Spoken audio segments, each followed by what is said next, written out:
Hello everyone, কেমন আছো সবাই? আমি তোমাদের কাকুলি, আশা করছি ভালো আছো। তো আমিও ভালো আছি। আমাদের বাড়িতে এসেছে আমার দাদা অনেক দিন পর। দাদা হঠাৎ আমাকে বলছে চল তোদের আশেপাশে কোনো একটা জায়গা থেকে ঘুরে আসি। তাই দাদার কথা মতো আমি আর আমার দুই বেস্টিকে নিয়ে ঘুরতে বেরিয়েছি আমাদের প্রাণের শহর গঙ্গারামপুর। আর এদিকে অনেকদিন হলো আমরাও ঘুরতে যাইনি। স্কুল শেষ হবার পরে কিন্তু আমরা সেই ঘরে বসে আছি তো আছি, এখনো পর্যন্ত বের হতে পারিনি। যেহেতু দাদা এসেছে, দাদা ঘুরতে চেয়েছে, সেই উপলক্ষে আমরাও একটু ঘুরে নিলাম। তবে আমাদের গঙ্গারামপুরে সেরকম একটা খুব দেখার মতো জায়গা নেই, শুধু কালদিঘি পার্ক, বানগড় আর হয়তো ছোটখাটো জায়গা রয়েছে। বিশেষ করে কালদিঘি পার্ক, বানগড় এসব আমাদের দেখা রয়েছে, যার জন্য আমাদের একদমই ভালো লাগে না ওই একই জায়গা যেতে। তাই আজকে একটু নতুন জায়গায় চলে এসেছি। আমরা শুনেছি এই গঙ্গারামপুর রেল স্টেশনে নাকি নতুন একটা ব্রিজ করেছে, তাই সবাই মিলে এখানেই ঘুরতে চলে এলাম। অনেকদিন ধরেই ভাবছিলাম যে এই গঙ্গারামপুরে এই রেল স্টেশনে ব্রিজে আসবো কিছু ফটো ভিডিও শুট করতে। তবে আজকে ফাইনালি আমরা চলে এলাম গঙ্গারামপুর রেল ব্রিজে। আমাদের গঙ্গারামপুর রেল স্টেশনের ব্রিজটা তোমাদের কেমন লাগলো অবশ্যই কমেন্টে জানাবে। আর হ্যাঁ, আমার আশেপাশের বন্ধুদেরকে বলছি,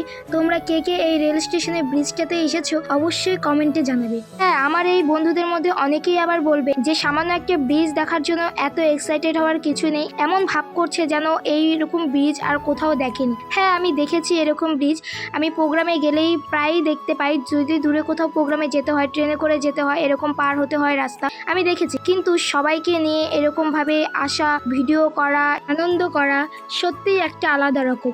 যেহেতু আমাদের গঙ্গারামপুরে এরকম একটা সুন্দর একটা ব্রিজ করেছে নতুন, তবে আমরা দেখিনি, যার জন্যই আমরা খুবই এক্সাইটেড দেখার জন্য। যাই হোক, এসব কথা এবার বাদ দাও। আমরা ব্রিজে উঠেই দেখো কি সুন্দর স্লিপ খাচ্ছিলাম, খেলছিলাম, তারপরে কিছু ভিডিও শুট করছিলাম, ফটো শুট করছিলাম। আর এসব করতে করতেই দেখছি একটা ট্রেন চলে এসেছে। দেখতে কি সুন্দর লাগছে বন্ধুরা, দেখো আমরা ব্রিজের ওপর থেকে দেখছিলাম, জাস্ট অসাধারণ লাগছিল দেখতে উপর থেকে। আর সবাই মিলে দেখো দেখছিলাম কি সুন্দর করে। চলো তোমরাও কিছুক্ষণ দেখে নাও।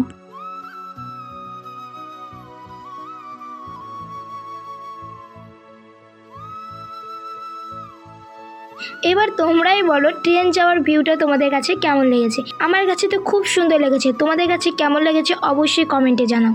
এরপরে আমরা চলে যাচ্ছিলাম বাড়ি যাওয়ার উদ্দেশ্যে। এখান থেকেই যাওয়ার আগেই আমার দাদা আমার সাথে একটু শয়তানিগিরি করে নিল। এই দেখো, আমি একটু ফটো শ্যুট করছিলাম, ওর সহ্য হচ্ছিল না, তার জন্য আমার মুখের সামনে এসে একটু কেলাকেলি করছিল, যার জন্য ওকে ভিডিওতে নিয়ে নিয়েছি। এই দেখো কেমন করছে আমার সাথে।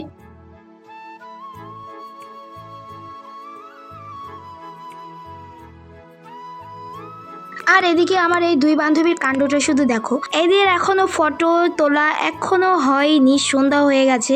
আমার নিপা বান্ধবীর তো কিছুতেই হচ্ছিল না। আর এদিকে আমার মাম্পির বান্ধবী একদম রেগে টেগে ফায়ার হয়ে গেছিল, কারণ সন্ধ্যা হয়ে গেছিল, সত্যিই দেরি হয়ে যাচ্ছিল, যার জন্য আমরা তাড়াতাড়ি করে বেরিয়ে গেছি। তারপরে চলে এসেছি একটু রেস্টুরেন্টে একটু খেতে। এই দেখো আমরা চারজনে বিরিয়ানি নিয়ে নিয়েছি। আর সন্ধ্যা হয়ে যাওয়ার জন্য এরা কিন্তু ক্লান্ত হয়ে গেছে, সারাদিন ওখানেই ছিলাম আমরা। চলো বন্ধুরা, আমরা এখন খেয়ে নিই। আর ভিডিওটা তোমাদের কেমন লাগলো অবশ্যই একটু কমেন্টে জানাবে।